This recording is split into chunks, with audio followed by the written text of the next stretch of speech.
Okey, Assalamualaikum dan selamat pagi. Okey, kita sambung bab 6. Okey, untuk kelas 3.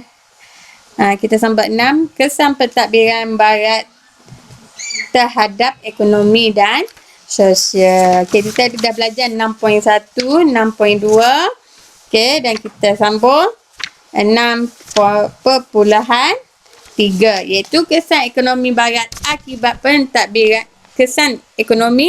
pentadbiran barat di negara kita. Okey. Okey, kemajuan ekonomi membolehkan British membina sistem pengangkutan bagi mengangkut hasil biji timah dan getah dari kawasan pengeluaran ke pelabuhan untuk dieksport ke barat lah. Okey? Bagi memenuhi keperluan ini, British membina landasan kereta api, jalan raya, lapangan terbang awam dan pelabuhan. Ada hingga sekarang. Okey? Hingga sekarang ni. Okey, British juga memajukan sistem telekomunikasi, iaitu telegraf, telefon dan pos. Okey, kita pergi yang pertama, iaitu pengangkutan. Okey, pengangkutan yang pertama iaitu kereta api. Okey, British memperkenalkan perkhidmatan kereta api di negara kita pada akhir abad ke-19 bagi mengeksploitasi kekayaan ekonomi. Okey, awak boleh tengok ni jalan kereta api lah ni. Ni. Ni jalan kereta api ni. Okey. Dia pergi Alor-Star, Taiping, ada Tapah, Kuala Lumpur, Seremban sampai sini. Lepas tu pergi keluar, pergi-pergi. Ada satu negeri je dekat Semenanjung yang tak ada kereta api. Cuba tekan negeri mana? Negeri mana yang ada kat sini ni? Kawasan sini ni. Negeri mana? Negeri Terengganu. Okey, Terengganu je yang tak ada kereta api. Okey. Okey.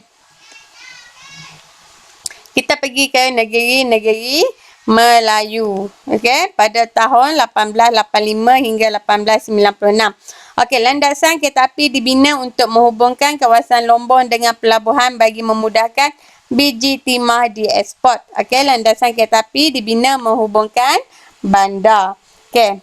Tahun 1897 hingga 1909, landasan kereta api dibina menghubungkan antara utara Tanah Melayu, sini, utara ni.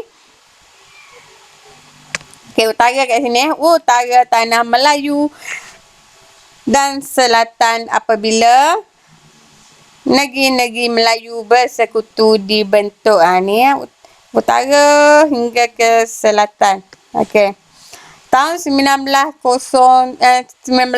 hingga 1931, British berjaya meluaskan pengaruhnya ke negeri-negeri Melayu tidak bersekutu.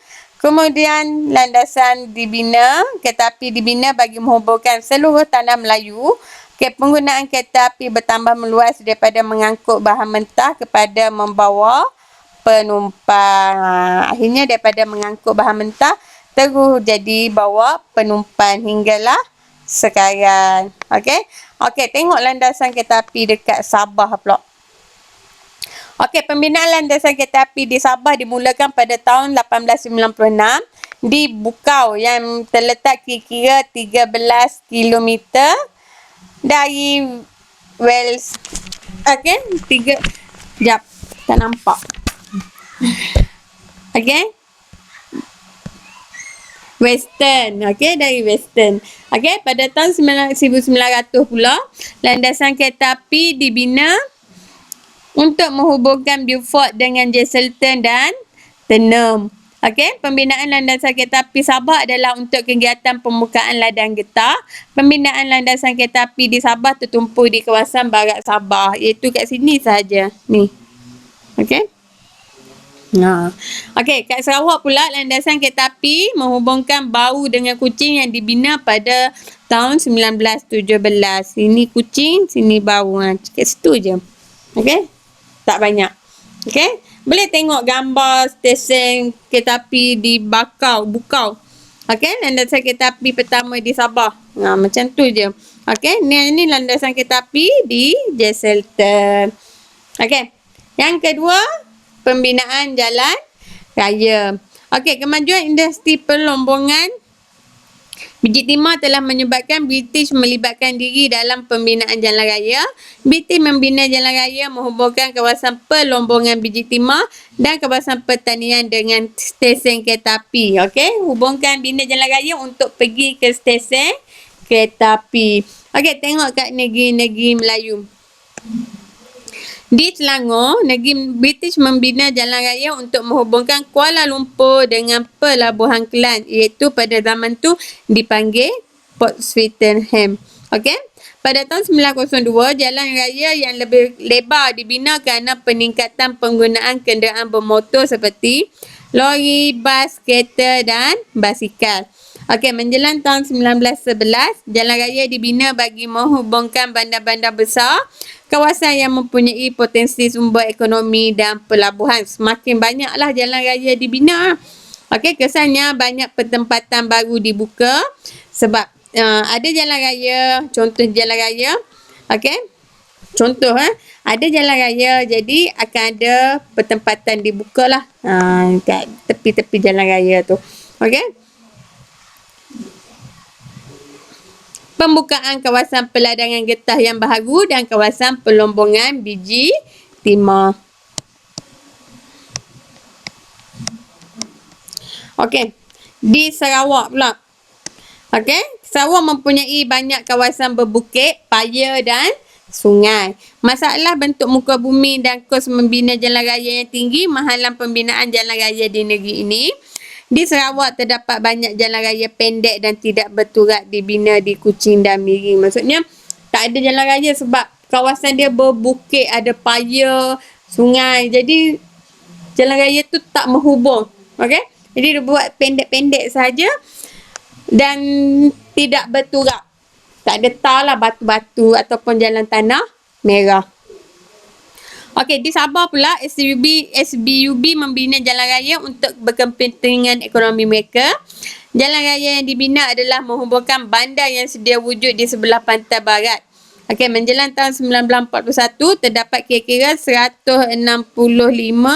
Alamak, cikgu padam pula. Okey. 165 kilometer jalan raya berturak di Sabah. Kebanyakan jalan tersebut hanya terdapat di sekitar bandar Jesselton, Sandakan, Kudat, Lahad Datu dan Tawau. Dia buat jalan raya hanya di bandar-bandar besar sahaja. Okey? Okey. Pengangkutan udara pula. Okey, pengangkutan udara dan laut. Okey. Kapal terbang lah. Okey. Dengan kapal laut. Okey. Di negeri-negeri Melayu, perkhidmatan penerbangan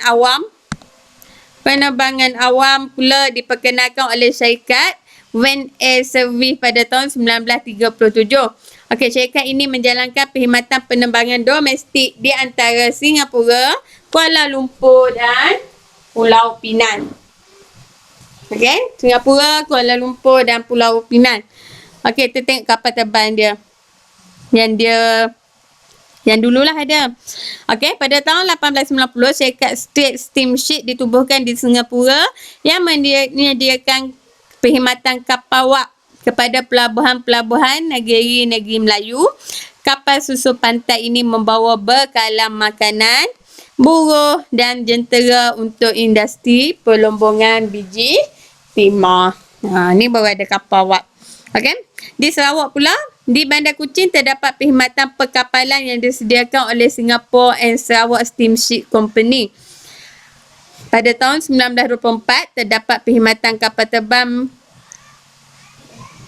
air bagi menghubungkan Bandar Kuching dan Singapura. Okey. Di Sabah pula, SBUB turut memajukan sistem pengangkutan air. Pada tahun 1890, syarikat perkapalan Straits Steamship memulakan perkhidmatan mengangkut barang dan penumpang. Okey.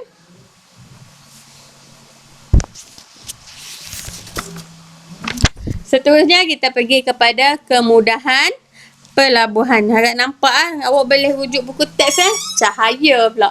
Okey, boleh rujuk buku teks. Okey. Kedatangan British menyebabkan pelabuhan-pelabuhan lama Kerajaan Melayu hilang dan muncul pelabuhan-pelabuhan baru. Okey, tengok di negeri-negeri Melayu kat mana? Okey. Peningkatan ekspor biji timah dan getah menjadikan pelabuhan Pulau Pinang, Kuala Sepetan, Port Dickson, Melaka, Singapura dan Kelang sebagai bandar pelabuhan yang penting di tanah Melayu.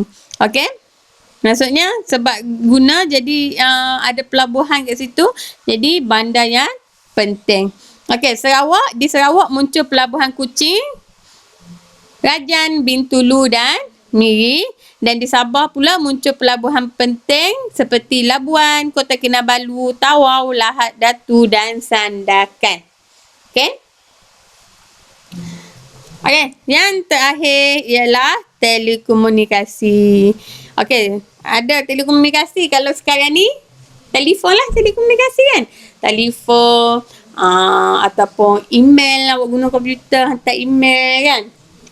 Okey, sejajar dengan kemajuan sistem pengangkutan, Kerajaan British memajukan sistem telekomunikasi yang lain seperti pos dan telegraf, telefon dan radio.